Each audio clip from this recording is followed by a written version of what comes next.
Special Education SK Merpati Sandakan. Hai, oke, berjumpa lagi kita dalam kelas Cikgu Is tahun 4 Sains Sosial Alam Sekitar. Assalamualaikum warahmatullahi taala wabarakatuh dan selamat pagi semua. Oke, hari ini kita akan belajar satu topik yang sangat mudah. Cikgu rasa cikgu berharap kamu dapat menguasainya nanti.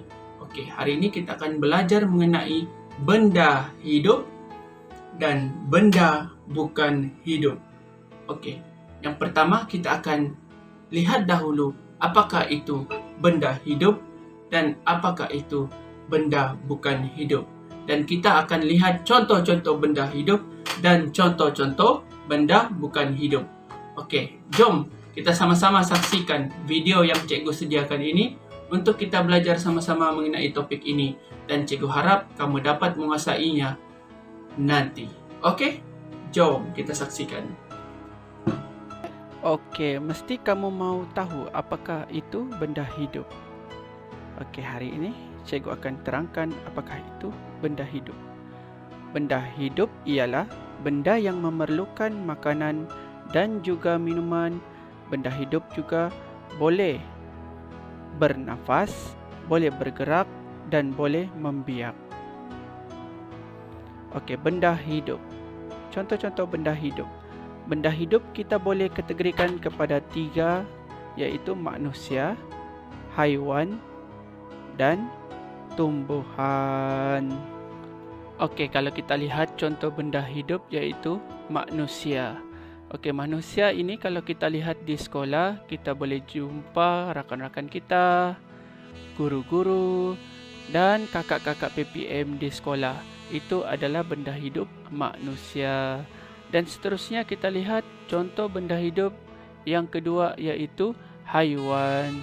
Okey, haiwan kalau kita lihat di sekolah, kita selalu nampak kucing, kita nampak semut, kita nampak burung yang terbang, dan kita kadang-kadang kita lihat katak di dalam kolam sekolah kita.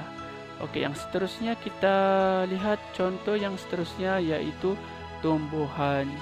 Tumbuhan seperti yang kita maklum, kalau kita pergi ke sekolah, kita akan jumpa tumbuh-tumbuhan, pokok-pokok bunga dan pokok-pokok tinggi seperti pokok kelapa, pokok pisang yang berada di kawasan sekitar sekolah kita. Okey, sekarang mesti murid-murid hendak mengetahui pula apakah itu benda bukan hidup. Okey, mari cikgu jelaskan. Benda bukan hidup ialah benda yang tidak boleh bergerak, saiz yang kekal dan tidak bernafas.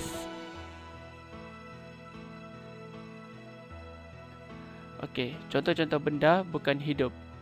Kalau kita lihat di sini, benda-benda bukan hidup ini adalah benda-benda yang telah dibuat dan direka cipta oleh manusia sendiri, seperti buku, cawan, telefon, kerusi, garpu, pensel, lilin dan kamera. Okey, jadi itu sahaja pembelajaran kita pada hari ini.